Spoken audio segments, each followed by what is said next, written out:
Russie est un stabilisateur, mais ce n'est pas un pacificateur. Je veux dire, un arbitre stabilisateur, c'est un arbitre qui n'éradique pas les conflits, qui les maintient à un niveau de basse intensité pour justifier justement son maintien sur place, sa présence armée. Comme au Tadjikistan, il y a des bases militaires au Tadjikistan.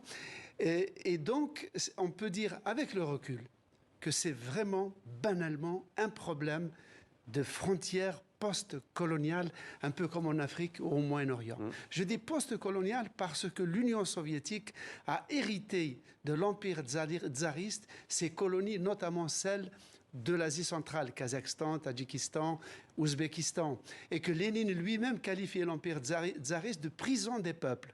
Quand ces peuples-là ont été intégrés, donc des colonies dans l'Union soviétique, l'Union soviétique, et notamment Staline, ont fait dessiner des frontières. Et là, on arrive au nœud du problème. On fait dessiner des frontières avec des enclaves, des exclaves, qui rendent absolument impossible la séparation de ces États-là. Du coup, lorsqu'ils sont devenus indépendants, la gestion des frontières est explosive. Il y a des dizaines de bombes à retardement. Je vous donne 2 ou 3 exemples. Par exemple, l'Azerbaïdjan et l'Arménie. Il y a un morceau du territoire azerbaïdjanais qui est coincé entre la Turquie à l'est et l'Arménie. Et au milieu, il y a l'Arménie. Et donc, les Azerbaïdjanais à l'est, doivent traverser l'Arménie pour rejoindre ce territoire. En même temps, les Arméniens ne peuvent rejoindre le Haut-Karabakh, à majorité arménien, qu'en traversant le territoire azerbaïdjanais. Par exemple, la ville ouzbek de Samarcande.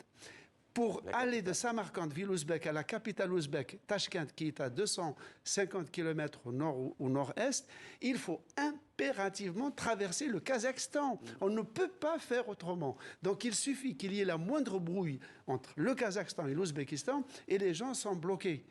Et c'est comme ça dans toute l'Asie centrale. Pour aller de Osh, ville kirghize à majorité ouzbek, il faut traverser l'Ouzbékistan, le Tadjikistan et le Kazakhstan pour arriver à la capitale de cette ville de Osh, qui est d'ailleurs kirghize, mais à majorité ouzbek.